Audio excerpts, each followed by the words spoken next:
make it difficult for us to share the follow-up email, follow-up materials from this session. So this is the that's the link to sign up if you haven't signed up, and then we can have your email. Oh, I've just seen your question, Ollie. So can someone put the ID code and password here in the chat? Neil, can I? Are you able to do that for the meeting? We'll try and do that shortly, Ollie. So the workshop's going to last 2 hours, and we're going to have a 5-minute break in the middle of the workshop so that you can have get a drink or do whatever it is you need to look after yourself. And if you need a longer break for any reason, then please privately message Neil or I, and we will do our best to try and support your needs.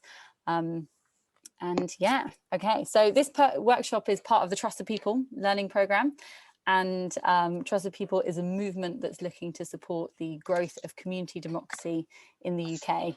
And it's a movement that is built of everyone. So kind of we are facilitating it, but as you'll see with this course, you guys are co-creating it as well. And it was really born out of a desire for change. And I'll just give you a quick summary in case you weren't here for the introductory workshop last week. Kind of it was born out of a desire for change and frustration because of a feeling that our lives are intimately connected to the exploitation of people and the exploitation of the planet, and wealth and power are concentrated in the hands of few, and we are facing a climate and ecological emergency. So all of these things made us come together and feel like we needed to do something, and we're also driven by a belief that actually we can work together. There are people working together in amazing ways all over the UK and all over the world, building societies in which everyone's needs are considered. But we feel that to do that in the UK, across the country, then we need to reshape our democracy, and that's what Trusted People is about. So it's about helping support the growth of community democracy and sharing skills to connect with and others in our community and transform our communities. And it's got 5 modules. So personal processing, and that's this week, that's what this workshop is. Engaging communities, group support, community assemblies, and community organising. And when you finish the course, there's also a peer support system that's called a Hive that you can join. And that's a group of kind of 8 or 9 people who are also community builders. And the idea is that you support each other through the highs and lows of community building.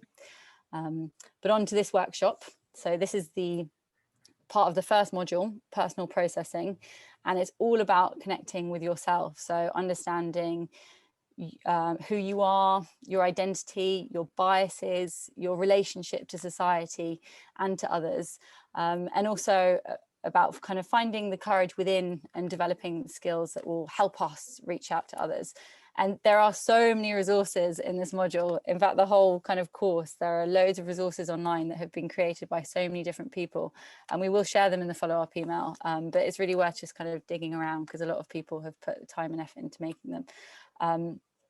And yeah, so this workshop, it can, because we're kind of doing a lot of self-reflection, and it might be self-reflection that some of us might not have done before. It can kind of sometimes bring up things that are difficult to process or make people feel uncomfortable.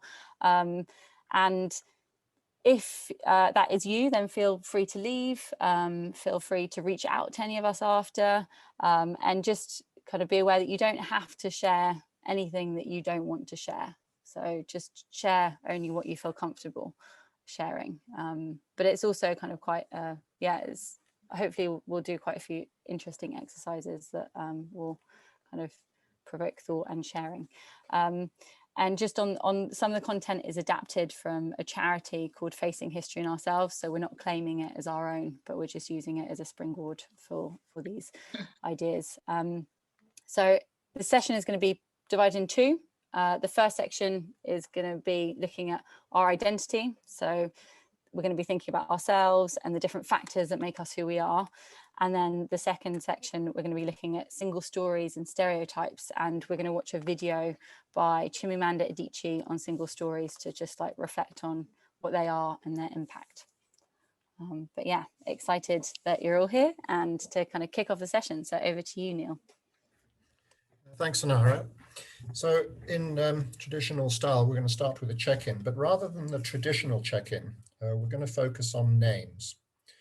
So why is that? Well, we're given our names by others unless we choose to change them. And yet our names are often the first piece of information that we share with people. Our names might tell people a lot about us, or they might give false perceptions. So this check-in is a chance to claim your name and share the information you want to share about it so that we can understand each other a bit better. So before we go into breakout groups, please take 2 minutes to reflect on these bullet points, which I'm going to try and put in the chat. Lara, maybe you can help me with that. I'm fiddling with 2 different screens here. Thank you. So, so think about these questions. The first one is, I was given or chose my name because. So finish the sentence. I like or dislike my name because. So finish the sentence. My name is or isn't a good fit for my personality because. And finish the sentence. And people assume something about me because of my name.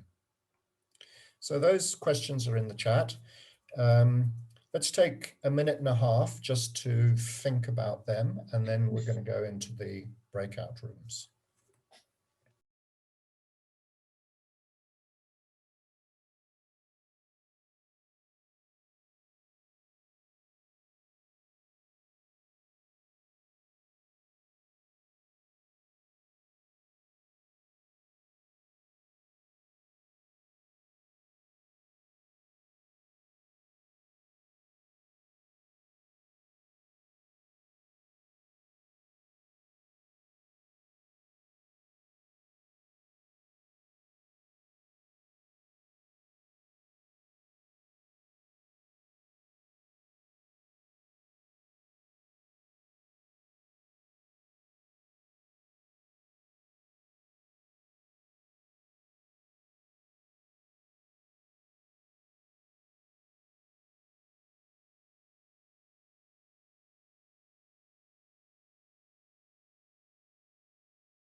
Okay, so before we go into the breakout rooms, I'll give my answers to the questions. So the first one is, I was given, or I chose my name because, well, I was given my name.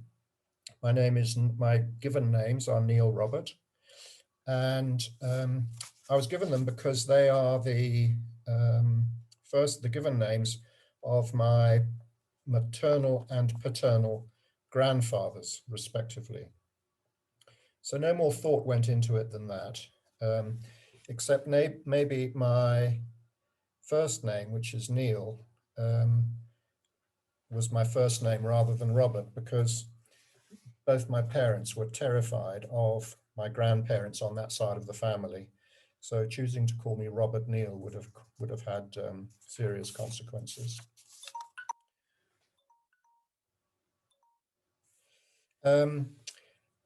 The second question, I dislike my name because, well, I find my name is rather neutral, which I rather dislike on balance. I wish I had a name with some hard consonants in it. N and L doesn't really do it for me. And 3, my name is or isn't a good fit for my personality because I don't really think it's a fit for my personality, but then I don't think there are many of us Neils.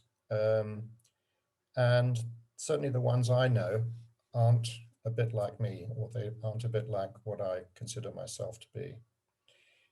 So I'm not sure that there is a sort of generic image of people like me with my name. And with my name, people can assume that I'm white, I'm English speaking, and I'm probably British. So that took about 2 minutes. If you'd like to take 2 minutes each to share your answers in your breakout rooms. I think there'll be 1 or 2 groups of 4, but in the main, there'll be 3 people, and the breakout room will be for 9 or 10 minutes. Amara, what are you doing? Yeah, about 9 minutes. Okay. So I will open them now. We'll see you in a moment. Welcome back, everyone. We'll just wait for all the rooms to close. We've got about 13 seconds until they all close. We are recording.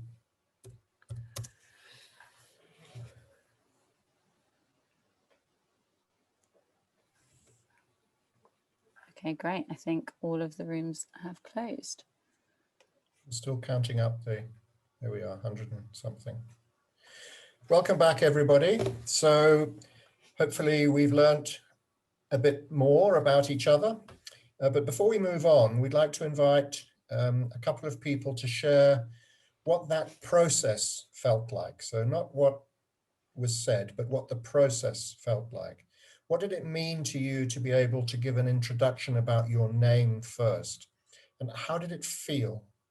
And what was it like to have this introduction to others' names as well?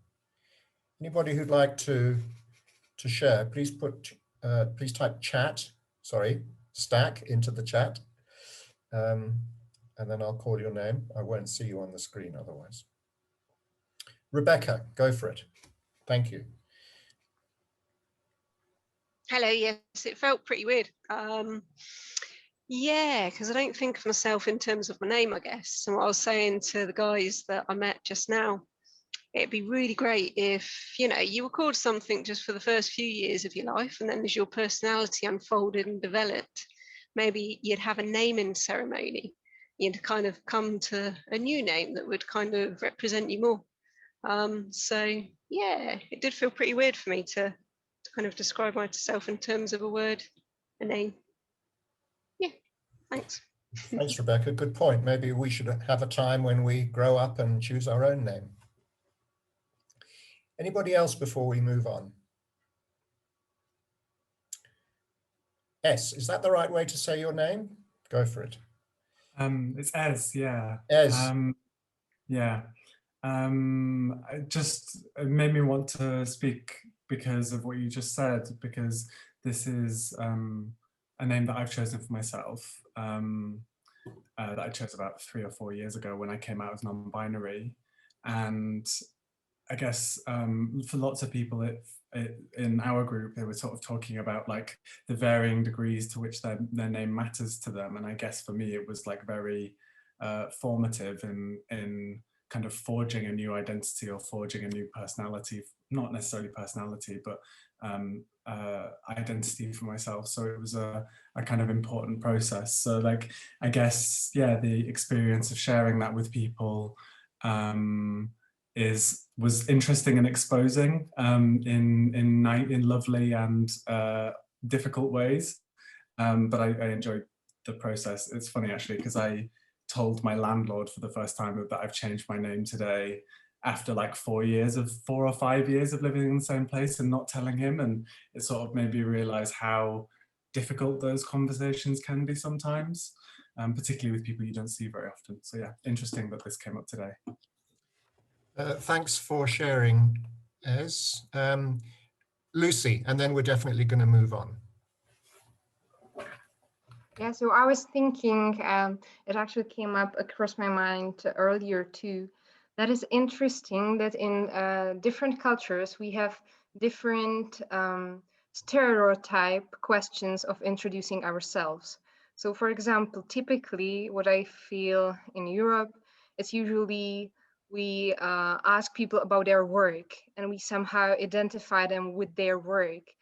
But in different cultures, it might have been by your family name or by different things. So the whole discussion, I was thinking how this, in what ways it helps to break ice and to actually, in a fast way to move to another questions or topics, just as a like starter of the conversation, and how different starters can in a way set up a different floor for the group to move in the process. So that was my thought process. Good observation. Thank you, Lucy. Anira. Great, thanks, Neil, and thank you everyone for sharing. It was really, really interesting, and I love the idea of having a naming ceremony where you choose that. And it's quite so I kind of do this a lot with students, and I think they find it quite empowering, particularly when people don't pronounce their names right at school, or if they have a name that's kind of regarded as foreign in this country, then they can kind of claim that and I guess stop assumptions that people make about them in their tracks. So yeah, it can be, but it is also quite exposing as well, and can make people feel a bit vulnerable, because it's something that might mean that you share things about your family and that part of your identity. But yeah, thank you so much for sharing that. We're now going to start thinking about our identities in a bit more detail and what makes us who we are. But as said before, some of the content could be hard to process. So if you find that, then feel free to leave, and please only share what you feel comfortable sharing. So to begin, we're going to ask you to kind of like consider a couple of questions, and then we'll split you into breakout groups to share some ideas, or share what you want to share. So the first one, which words or labels would you use to describe yourself? And I put 45 seconds on the timer so we can think about that.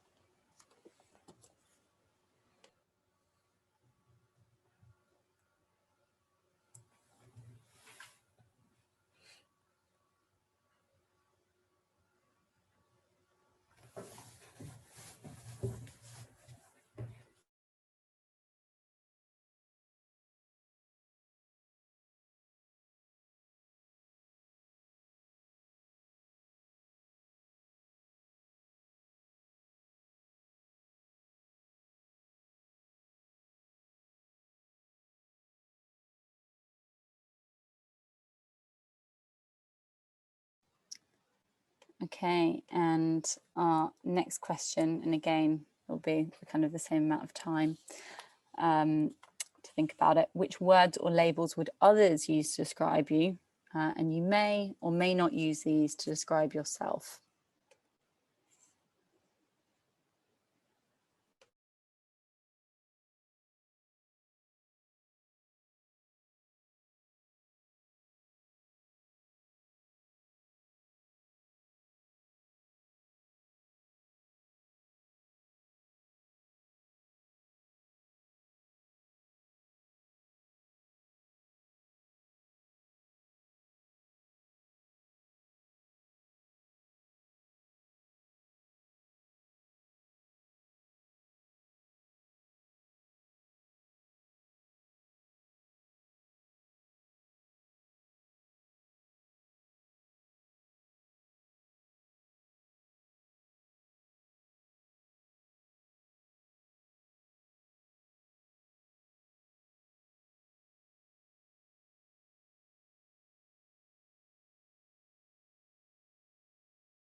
Okay, now we're going to invite you to just make an identity chart, and we'll be doing this too. And it's basically, I'll post some instructions in the chat as well. So putting your name on your piece of paper, and for the arrows going out, different factors that you think make you who you are. So this could be linked to the words or labels that you were thinking about, and that you'd apply to yourself, but it also might link to kind of family, heritage, interests, roles that we take on in life. So anything that you think makes who you are. And then the arrows going in, kind of other words or labels that others might apply to you, or that society might apply to you. And you might find that some of the arrows have tips at both ends. So it might be things that society applies to you, but that you also apply to yourself. So I'm going to give you 3 minutes to just do that. And I've posted the instructions in the chat as well.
Okay, now before we kind of put you into breakout groups to share your identity charts, I will share mine. And you don't need to show your identity charts, you don't need to hold it up. So please just share the information that you want to share on it. And you'll have a kind of couple of minutes to do it each, but I will set my timer now and share some information from mine. So I go first and no one else has to. Okay, so on my identity chart, one of the things I put stubborn, headstrong. I think that can be viewed both ways, that arrow. I put optimistic most of the time. Sometimes I have some real bouts of pessimism, but I am, I think, probably 95% of the time optimistic. I put sister, daughter, aunt, friend, teacher, extrovert most of the time and introvert sometimes. I put woman, I identify as a woman, and that arrow goes both ways because I think that kind of I've definitely faced a lot of like sexism, and that kind of has made me identify more as a woman because it's made me feel like this anger and injustice from being treated differently on account of my gender, but yeah, it's kind of made me identify more with that. I put writer, creative, British Uruguayan. So my dad is from Britain and my mum is from Uruguay, and I feel like that's quite an important part of my identity because I kind of, they're very different cultures. So the way that we behave in the UK is kind of very different to how we communicate in Uruguay, and I speak Spanish as well. I put white. I think that that arrows that has the arrows going both ways. And I didn't used to notice race, but I think the events of the past year and kind of work that I've done the past few years has made me much more aware of it. And the fact that I kind of am not treated differently or discriminated against on account of my skin color. I also put neurotypical, and that was an arrow going in, and that's something that I've started thinking about more recently, and the fact that we kind of have, I guess I would be regarded as neurotypical, but I wouldn't notice that because I've kind of, I guess, the education system, things like that seem to have kind of been designed with people who have similar kind of minds to me, and yeah, so I guess that's a privilege from that as well. Okay, that is the end of my 2 minutes. So you'll be in these rooms for about 9 minutes again, in groups of 3 or 4, and please kind of use a timer if that's useful, and give everyone a chance to speak for 2 minutes, and you might have a bit of time to discuss at the end. So we'll put you into those minutes, into those breakout rooms now, and I hope you have some interesting discussions. So I will open the rooms now. Anybody who doesn't feel comfortable, just come back into the main room. Yeah, so because we've got quite a few people on the call, just feel free to leave the breakout room and come back into the main room, definitely. Okay, see you in 9 minutes.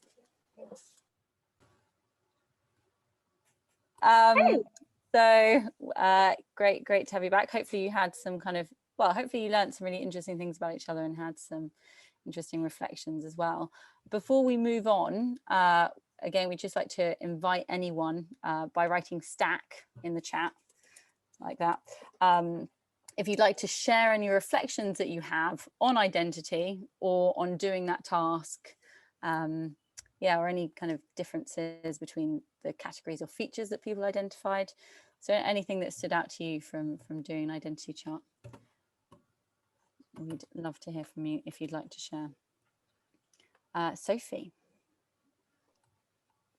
Yeah, I think it was interesting seeing how different people approached it, because I sort of went from the outside in and, oh, what labels would people apply to me? And then some other people were kind of very self-reflective and thinking, oh, well, how would I like to describe myself and my good things and my faults, and what do I think I'm like? So that was quite interesting. Great, thank you. Yeah, definitely. We all approach it differently. That's very true. And connected to often like how we're feeling in that moment. Like I do these a lot with work, and different things come up each time depending on what has happened in the day or like the previous week. Thank you for sharing. Brian. Yes, thank you. Is it an Aniri? Almost, Anira. Anira. Anira, thanks. Yeah, I had used a Johari window, an application of the Johari window. I don't know if you're familiar with that, but it is that you're giving the app I'd use a multitude of identifiers that, and you actually pick like out of this large group of things that one identifies with themselves, 6, and then the app facilitates actually comparing that in relation to another. And so I ran that exercise with my daughter, and as it was a really interesting test that out of the 6 identifiers I'd chosen for myself, that she got 3 of the 6. And so the test, just divides it into 4 quadrants with respect to what you understand or know about yourself, and that it's validated in relation to that other. And then there it shows what identifiers they choose to identify me, and that shows in a different realm. And then there's a third quadrant where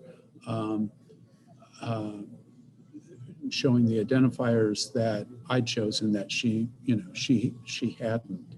So interesting to be able to actually test that a bit. Yeah, definitely. That sounds so interesting. I haven't heard of that, but thank you to whoever posted that link in the chat. I will definitely be checking that out. I think we have time for a quick summary from Maisie. So Maisie, if you'd like to speak. Hello. Yeah, something that really interested me was that someone in my breakout room said that they felt young, and the other person said that they still felt young, regardless of like maybe not being seen that way by other people. And we looked at what they meant by feeling young, and it was to do with engaging. I think, like, how I understood it was that they felt being young was linked to kind of taking responsibility for the world around them and acting to change it, which I really enjoyed. That's so interesting. Thank you. And yeah, that's something that really resonates with often kind of in a lot of discussions that I have in education settings and other things. It's like young people are going to be the future and the ones who are going to change the world, and obviously they are the future, but it seems to be that then older generations are like, well, it's not down to us, it's down to young people. But kind of I find that quite bizarre, because yeah, actually we all should be engaging. But thank you for sharing. I think some of the things that really kind of stand out to me about identity is that it's super complex. I mean, this is like a really simple chart and it's not capturing everything about who we are at all. And also it can like impact how we behave in different settings. So I guess like some of my roles, like if I'm a teacher, I'm going to be completely different to how I am with my sister, or like as an aunt with my young nephew. And so like it is really fluid, and it can impact our behavior. It can impact how people perceive us and respond to us. But I guess it's just good to kind of think about how complex it is as well. So thank you for everyone for sharing in the main room and in breakout groups, because it's not necessarily an easy thing to share. Over to you, Neil. Thanks, Anara. So with your identity chart in hand, would you just have a look at it and answer these questions?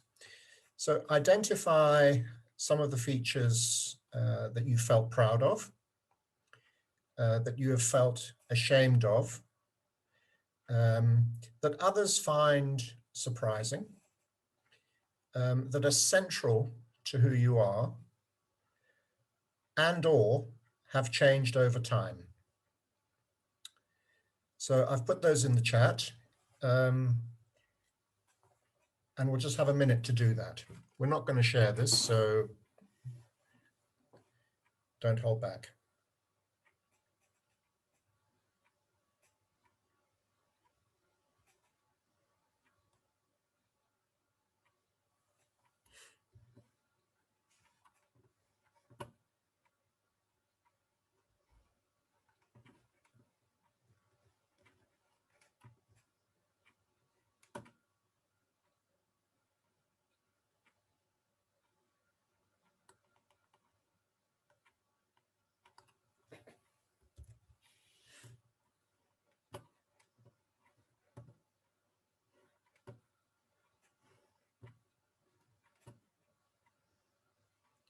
Anara, Lee is coming in now.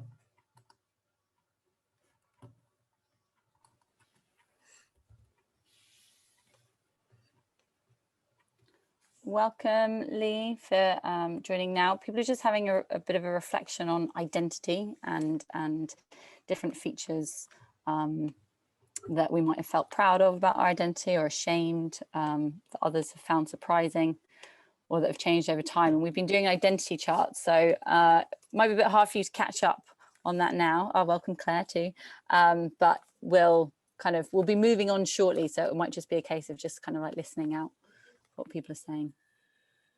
So everybody else, just looking at the features that you've highlighted, just for a minute, reflect on what makes these features of your identity feel central to who you are. And reasons why identity features might feel central to who you are might be because these features have been attacked by others in society. They might be linked to your beliefs or your values or your opinions, or they might be linked to your roles or your professions. And they may not always be linked because they might be context-based. Anyway, let's take a minute just to process that.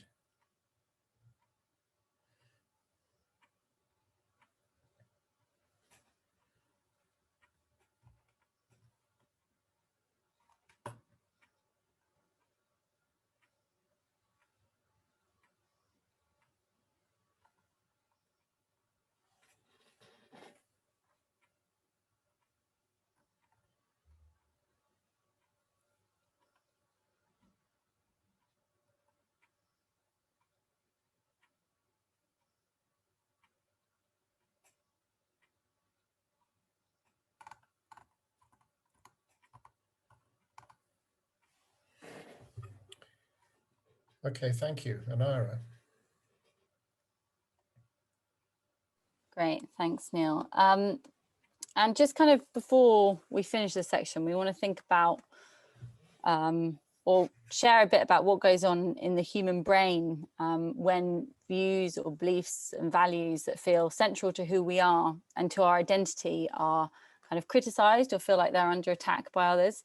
So I'm going to read some paragraphs just outlining what happens when these things that feel really central to our identity are challenged. Until adolescence, our brain works like a kind of flexible sponge, absorbing information from our external environment. And that's to help us better understand the world and our position in it. And then at some point in adolescence, our brain changes tack and its role shifts from being this sponge that's taking in information to kind of a defender. And now it kind of gives dominance to the internal environment. So this world that it's spent time constructing and what we think and what we believe. And then from this point onwards, if we encounter information that challenges our worldview or a central feature of our identity or a tenet of our identity, we can become quite defensive and our brains can go into fight or flight mode as if we're physically under attack. So they've done brain scans looking at this and the bits of the brain light up as if you were being attacked. And this is because we at this point have kind of quite set ideas about who we are, what we're like and what we believe, and our identity has kind of become fixed. So then information that challenges our identity and our understanding of the world can feel like a threat to who we are and to that reality that our brains have spent so long constructing. So when we encounter opposing views on topics that we feel challenge this world, we can retreat inwards, or we can spend lots of energy defending our views and saying why our beliefs are the right ones. And kind of research has shown that when our deepest beliefs are challenged, even if they're challenged with reputable scientific evidence, we can kind of still not engage with that, and our response can be to protect and defend our beliefs so much that we end up believing them more than when they were challenged. And this has been termed the backfire effect, and we'll share a bit of information out of this in the follow-up. And this doesn't mean that our identity is completely fixed. Like, we can absorb new ideas and new features and values can become central to who we are and form part of our new reality. But it does mean that whenever beliefs, values or opinions that feel central to us are challenged, we can feel under attack, and it feels like it goes against the story that our brains tell us about the world. And I give you an example of this. I've used to find it kind of incomprehensible that in the US, they wouldn't change kind of gun laws when you could see that it was so damaging and a lot of people were dying as a consequence of this. But when you think about the fact that actually it's tied into kind of the Constitution and it's a really central part of being American, and if people feel like that is a really central part of their identity, obviously not everyone does, then actually challenging that can feel like an attack on who someone is. And it, I mean, you might encounter it in other ways. I know that in the UK, I guess some of my friends who really feel that we live in a meritocracy and feel like they've kind of succeeded and achieved because of their hard work, that it's very hard to discuss things like race with them and class and sexism, because they attribute their kind of success in life to hard work and perseverance. And that doesn't mean that they haven't worked hard. It just means that actually it can be really hard to talk about systemic forms of oppression, because it can it can challenge their understanding of themselves and how they got where they are. So when we're discussing things with people that can challenge something that feels really central to themselves and their identities, we need to be like really aware of that and empathetic. And it doesn't mean that we shouldn't challenge systemic oppression or difficult issues, but we should be aware that we are putting people in a state of stress, and like they may not understand what's going on in their brains, and kind of like when we have it with ourselves, we might not have understood it either. But if we do want to help someone understand a view that runs contrary to a deeply held belief or something that feels really important to them, using facts or persuasive arguments isn't going to cut it. We need to like connect. And when you build connection with people, then you're more empathetic to their experiences and their views. So it's much more important to build trust than to be right. And also, we ourselves might be wrong. Like if our brain has spent our lives kind of constructing this reality, telling us that we're right, we actually might be wrong, and it might prevent us from engaging and understanding with what other people are saying. So just thinking about issues that really mean a lot to us, we should kind of tread cautiously when we're talking to people about them, and understand that that things take time and we should build connections with people, and we might not always be as right as we think we are. So yeah, that's kind of just a bit of a summary, and we'll share that information with you as well. But this first section, we're now kind of close this first section, but we just want to finish with saying that kind of, yeah, understanding about our identity, how complex we are, and a little bit about our brains work can help us become better communicators, particularly if we're reaching out to people in our community who can kind of like communicate with people with empathy and with humility as well. I think it's kind of quite important to just, yeah, be aware that we're also fallible.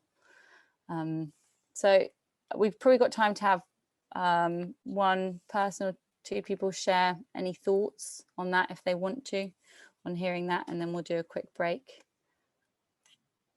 And thanks for posting in the chat. I can see people posting things about the link between self-perception and argumentation conflict, lovely, and about the backfire effect, really, really great. Thank you for sharing those. Okay, well, we'll have a 5-minute break now. Is Claire, would you like to share? Was that? I'm not sure what in meant. If you'd like to share, unmute yourself. Otherwise, I was just quickly going to say that has borne out in my life, that I have, since I was 12, I've been like really into animal rights, and when I was 18, I went veggie, then 18, I was vegan, and I'm 58 and I'm still vegan. All my kids are vegan, my grandkids are vegan, and I found that I was very militant as a teenager, like, you know, cunt sabbing and animal rights movement, blah, blah, blah, blah. Very, very critical of people, wouldn't sit at the table with people who were eating animals and stuff. And now I find that it's so much better to connect and not to judge.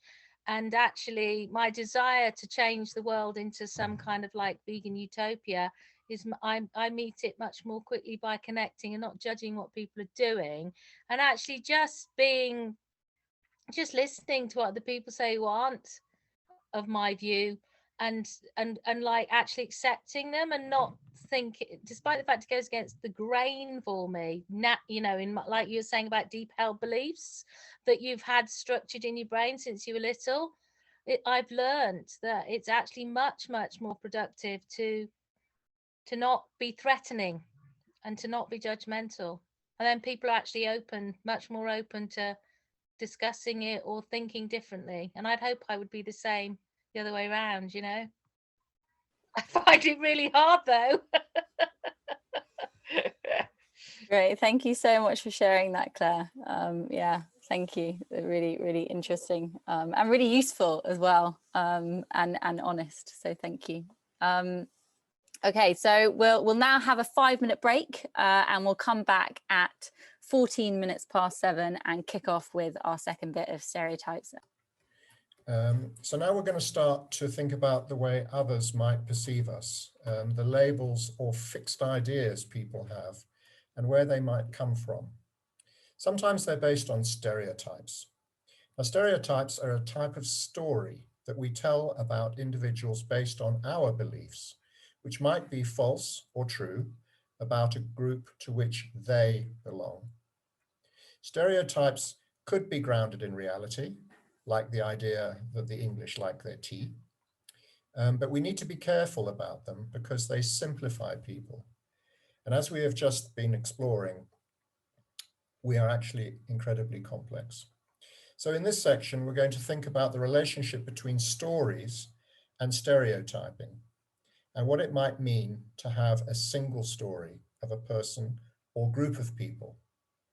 We're going to watch part of the Nigerian writer Chimamanda Adichie's TED Talk called The Danger of a Single Story.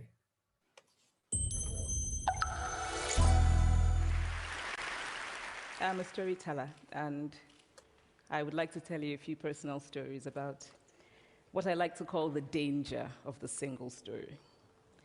I grew up on a university campus in eastern Nigeria. My mother says that I started reading at the age of 2, although I think 4 is probably close to the truth. So I was an early reader, and what I read were British and American children's books. I was also an early writer. And when I began to write at about the age of 7, stories in pencil with crayon illustrations that my poor mother was obligated to read, I wrote exactly the kinds of stories I was reading. All my characters were white and blue-eyed. They played in the snow. They ate apples. And they talked a lot about the weather, how lovely it was that the sun had come out. Now, this despite the fact that I lived in Nigeria. I had never been outside Nigeria. We didn't have snow. We ate mangoes. And we never talked about the weather because there was no need to. My characters also drank a lot of ginger beer because the characters in the British books I read drank ginger beer. Never mind that I had no idea what ginger beer was. And for many years afterwards, I would have a desperate desire to taste ginger beer. But that is another story. What this demonstrates, I think, is how impressionable and vulnerable we are in the face of a story, particularly as children. Because all I had read were books in which characters were foreign, I had become convinced that books, by their very nature, had to have foreigners in them and had to be about things with which I could not personally identify. Now, things changed when I discovered African books. There weren't many of them available, and they weren't quite as easy to find as the foreign books, but because of writers like Chinua Achebe and Kamara Laye, I went through a mental shift in my perception of literature.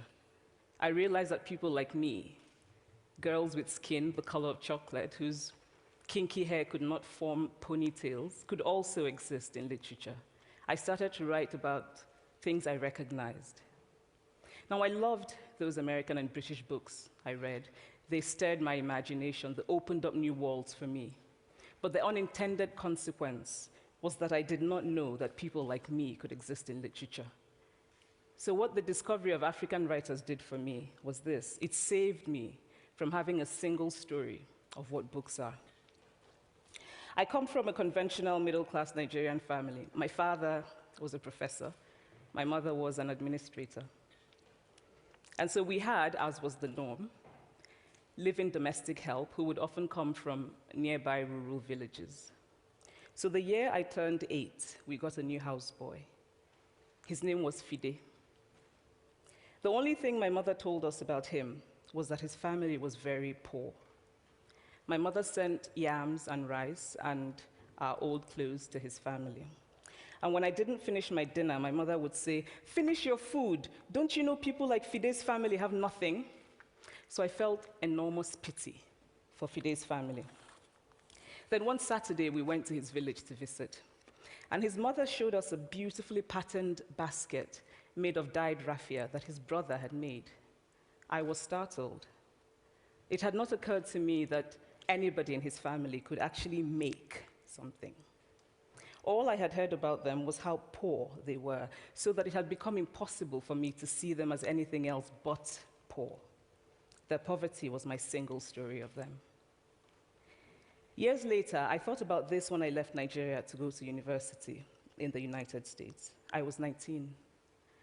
My American roommate was shocked by me.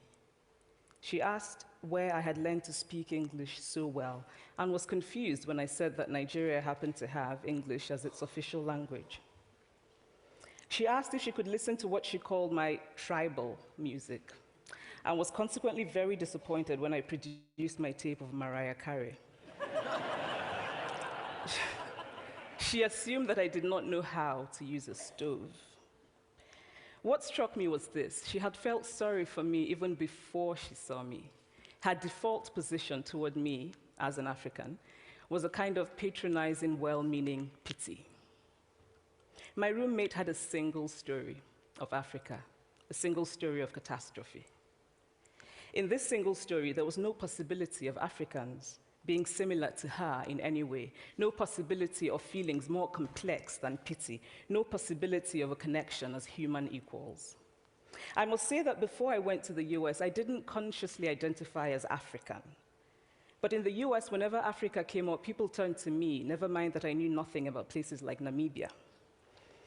But I did come to embrace this new identity, and in many ways, I think of myself now as African, although I still get quite irritable when Africa is referred to as a country, the most recent example being my otherwise wonderful flight from Lagos 2 days ago, in which there was an announcement on the Virgin flight about their charity walk in India, Africa, and other countries.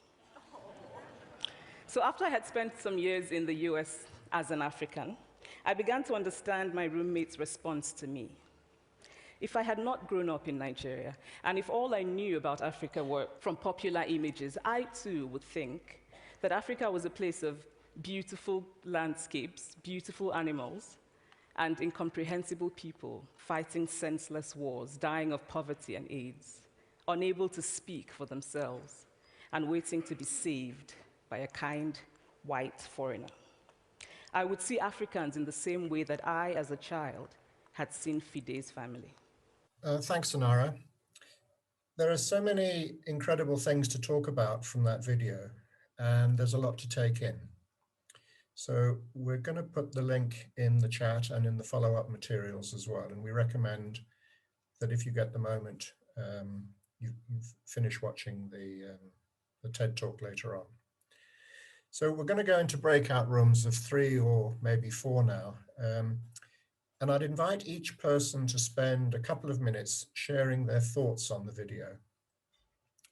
And then you'll have a couple of minutes in the breakout room at the end to share your views together. So Anara is going to pop you into breakout groups, and we'll see you in up to 10 minutes. Yeah, the rooms are opening now. Great, I think we've got everyone back. Take it away, Neil. So, welcome back, everyone. Would anybody like to share their reflections from the talk with the wider group? If you wouldn't mind writing the word stack in the chat, then we can find you, and that would be Great. I'm now trying to find the stack button on my... We've got Monica. Monica from Newcastle under Lyme. Stack. Go, Monica. Hiya. It was really awkward. So the second I went in, I just thought, oh, bloody hell. Because I'd already scrolled through to just see if there was any like other blacks or non-whites, and I didn't see any unless other people have got their screen off. So I just thought, oh man, this is going to be a bit awkward. So, but it was, I had a lovely conversation with Jules and Cara, and we were mainly discussing around assumptions that people make, not just on race, but also on the fact that, you know, sometimes a person can look at a person, and I mean, like, people will look at me and assume that I'm not a mom. Like, so when they find out I'm a mom and a mom of 4, they'll be like, what? You don't look like a mom. And I'm like, sorry, I didn't know that moms looked a particular way, you know, like rubber gloves or something, but I am definitely a mom of 4. So we talked around assumptions like that. And I suppose we also spoke more generally around some of the, not the benefits as much of assumptions, but why people would do it, and why it is so hardwired in some people, and the fact that it is probably a bit of a safety method. It keeps us safe if we can assume certain things. Equally, it's easy, isn't it? It's really quick. We don't want to really get to depths with everybody that we meet. We sometimes have a little bit of a skim. So in that skimming, we just make general assumptions to sort of see how people sort of feel and function. And that was it, really, that we sort of discussed that, and then maybe how to minimize that. And I think we were just basically saying that it's about just transparency in conversations and being honest, if that helps. That was my thoughts. Thanks, Monica. Lots of people chipping in the chat saying they agree with your group's conclusions. So thank you. And thanks for being so honest as well at the start. I can imagine, yeah, a sea of white people when you've got something like that doesn't feel, well, it feels like we might have an awkward discussion, but I'm glad it wasn't. But yeah, thank you for being honest with your sharing.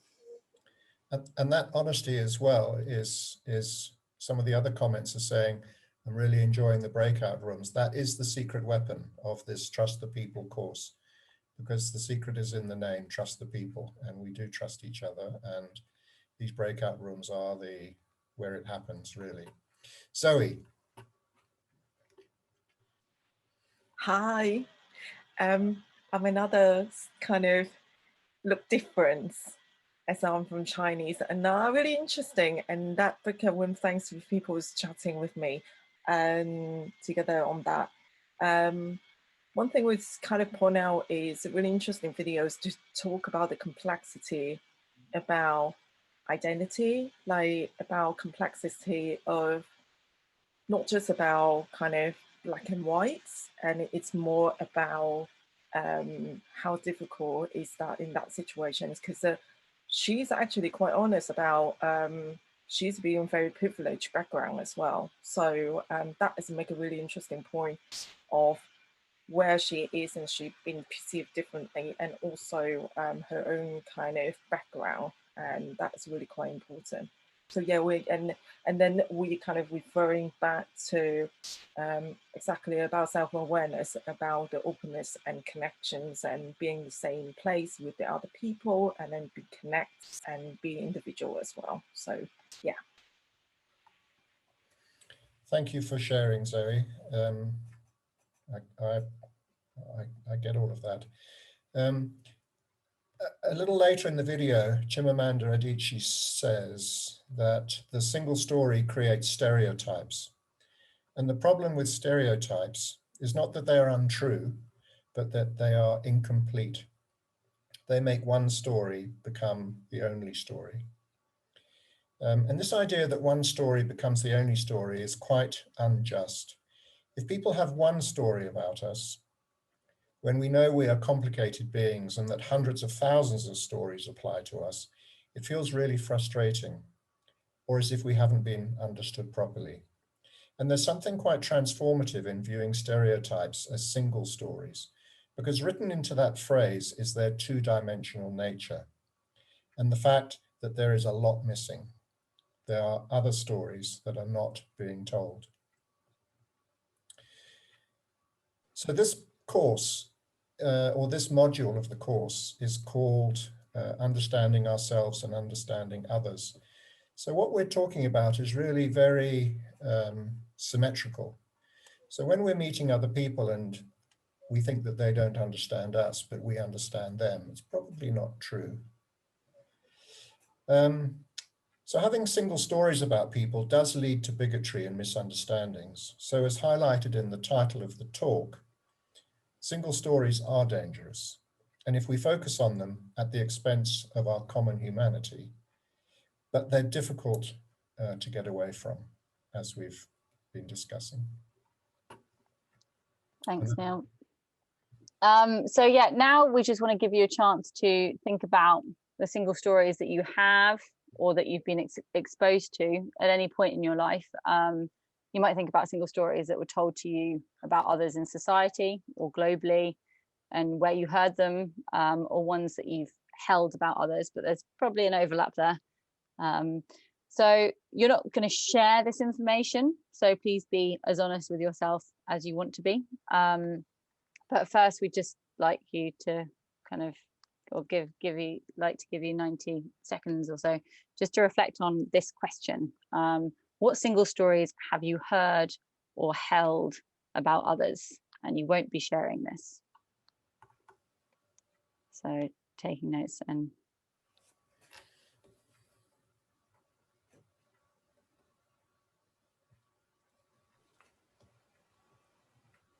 thanks for your post in the chat, Silva. That's definitely something that our society has started perpetuating, that single story, and it's awful.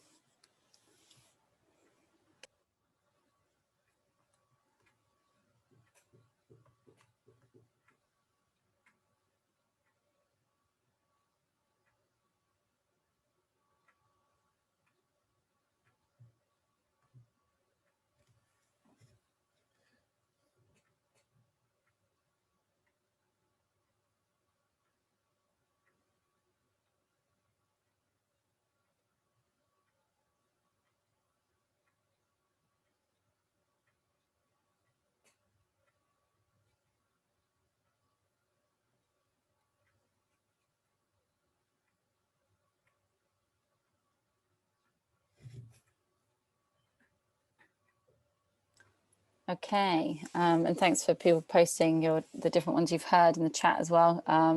So what single stories, now I want you to think about this question, what single stories have others heard or held about you?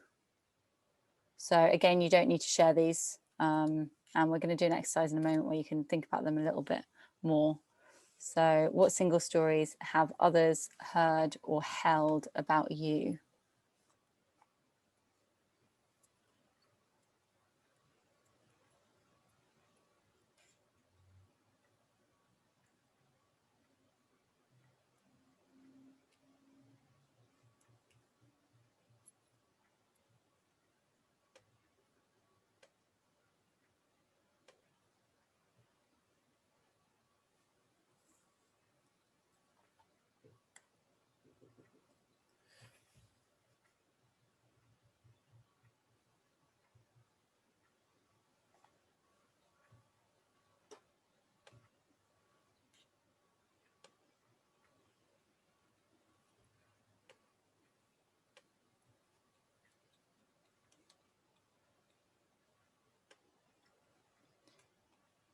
Okay, and thank you everyone who's been posting in the chat. A lot of really hurtful single stories there that people are sharing.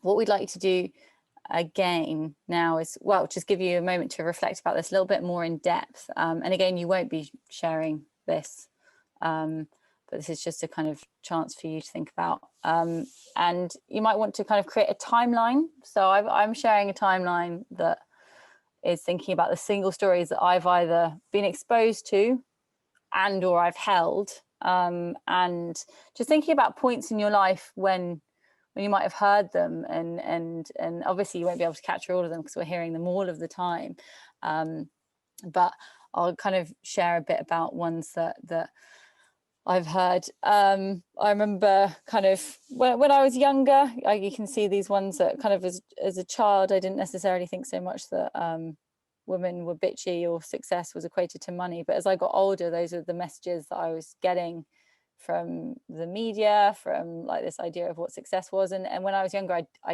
then I started viewing success as money. And I remember I used to want to be rich, and then actually my view kind of changed, and I realized it wasn't that. And I think I'm quite relieved that that's happened, really. I think the woman bitchy one I still hear a lot, and probably kind of also means that women are bitchy to each other or don't support each other in some ways because of sexism. But it's sad because I feel like those stories that you hear kind of impact female relationships. White equals right. It's not that I believe that, but it's definitely something that I heard kind of, or was affirmed by the films, by the books, by everything that I was kind of exposed to. This idea that kind of Americans are stupid or manipulated is one that I kind of came to held more, and it's not very nice thinking about the kind of single stories that I've held. I mean, it's not nice thinking about them, but I think it is important. So this is my timeline, and obviously there are many on there that probably haven't captured, but I'd just like to give you kind of a couple of minutes to do your own one, and you won't be sharing these.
Okay, now that's just obviously kind of the start of an exercise, and we haven't given you very much time to do it, but if you want to continue doing that in your own time, just thinking about how we hear these different things and how they impact how we view people, how we understand others, and they can be quite toxic and awful, because it can also impact our relationships with people and our ability to engage with people on their grounds of like our humanity and our shared humanity. So yeah, if it's something that you've kind of found interesting, then we recommend kind of continue having a reflection on that as well. Before we move on, we've probably got time for one person to share any reflections from that activity, from thinking about single stories. So if you would like to, you can write stack in the chat. And I've noticed all of the single stories that people have identified, and yeah, some of them are quite painful, I think, and just show that actually we've got a bit of work to do, but that's why it's important to kind of be reflecting on them. So, okay, I think nobody wants to share, so that's fine. One thing I'll say is kind of also on my one, there was a one of adults always being right, and when I was working in school, that was something that I kind of heard all the time, because we'd tell the students off all the time, and I just thought, God, that was so corrosive, because it stopped adults, the teachers, listening to the school students. So just kind of oh yeah, stack, yeah, go on, Kit, we've got time for one. Definitely. Hi everyone. Thanks, Anira. So mine is kind of, yeah, I guess I think everything everyone said is really important, and it's good to hear some single stories that I recognise. One that has been confusing me recently is actually a personal single story, where I've recently been diagnosed, I use air quotes, as autistic. And I found that really confusing, because I had to unpick a single story with regards to myself. And it was just really confusing at 27 years old. Like, I have relationships with people I don't like. I thought I knew who I was. And then I realized I had all of these like preconceptions that I didn't know I had.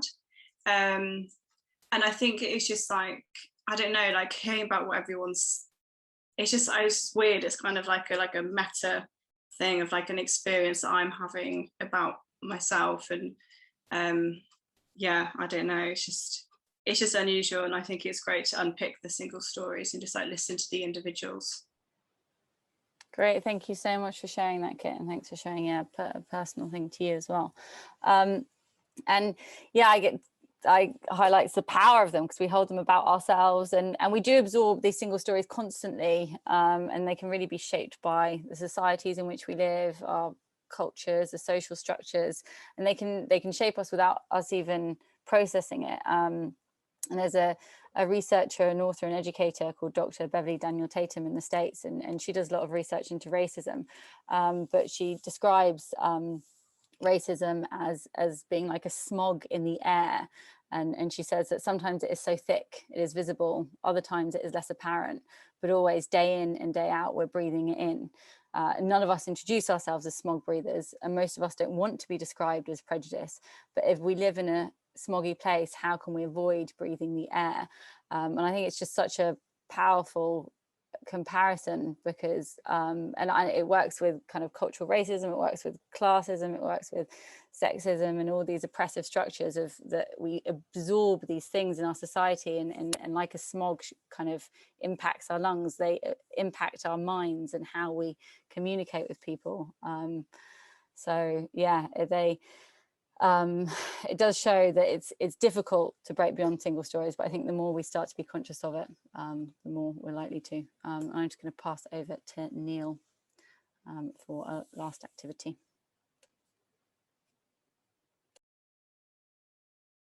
You're on mute, Neil. One way we can look beyond single stories is by showing curiosity to understand other people better, and by asking questions or listening to learn about others. So we'd like you now to think about questions that you can ask or could be asked to help push past the single story. So I've popped the question in the chat. What question could you ask others, or others ask you, to look beyond a single story? So we're going to play a game here. 45 seconds to type a question in the chat, and then I'll say hit enter, and they'll all come through together. That's so nobody cheats.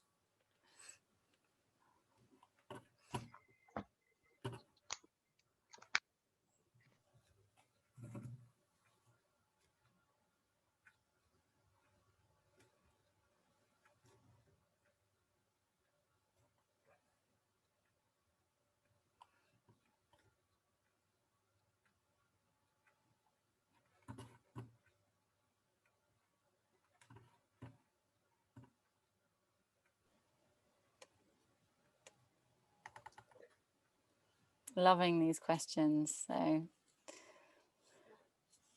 lots of things, kind of, can you tell me more? What excites you? What you enjoy doing? What you value? Really, really wonderful questions. We'll try and collect them up and share them out in our follow-up information as well. Okay, thanks everybody. We're moving towards the end now. So if you've got something in the chat, then don't stop, but I'm going to move on if that's all right. So we'd like to say that everybody makes assumptions and believes single stories. It's not something to feel guilty about, but it's something to be aware of, because the more we start to question our understanding of the world, the more we'll learn to counter the biases we hold, and the more we start to view everything and everyone as complex, the more we will catch ourselves when we're generalizing. We don't want to rob people of their humanity or be robbed of our own humanity by boiling down to one thing. So if you catch yourself doing it, don't berate yourself. Be proud that you have realized you are, and think about what you can do to move forward. Look after yourself. And it's also really important to be kind to ourselves. It's an ongoing process. We're not going to suddenly be able to break out of these social molds that have shaped us since childhood, and that we hear all the time, and forget the stories that we hear. But we do need to kind of carry on taking stock and reflecting, but also being kind to ourselves. So for this last activity, we want to promote some self-love. It has been quite an exploratory workshop. And in some ways, it might have been a bit tough if you've had realizations about ways that you've interacted with others. So we want to finish with something uplifting, and we'd like to invite everyone to think about something that you are proud of about yourself, or that you appreciate about yourself. It can be anything, part of your identity, an achievement, a realization, anything. And if you have more than one thing, fantastic.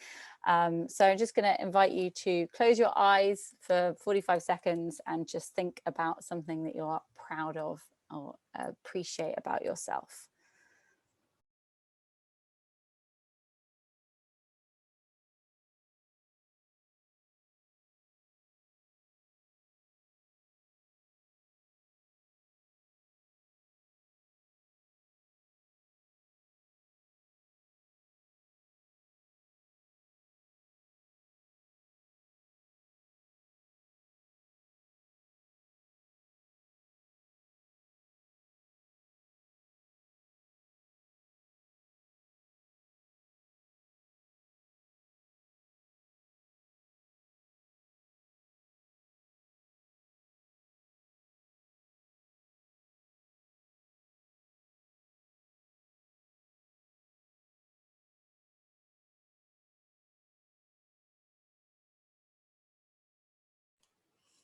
Okay, thank you so much, everyone. So yeah, just kind of thank you for sharing today and for being here. We'll send you the workshop follow-up information in the weekly Sunday email. The repeat of this workshop is happening on Thursday, and that's also a live workshop. And next week, we'll be kicking off with our second module, Engaging Communities, where we'll be looking at how we can kind of connect with people in our communities and sharing ideas on how we can do it. And I'll just post the timetable here in the chat. And then also, if you've got any feedback that you'd like to give us, here's our email as well. So thank you so much, everyone. Yeah, really appreciate you guys taking the time out of your days and evenings to be here. So have a lovely week and see you next week, and stay safe. So thanks, everyone. Thank you. Bye. Thank you.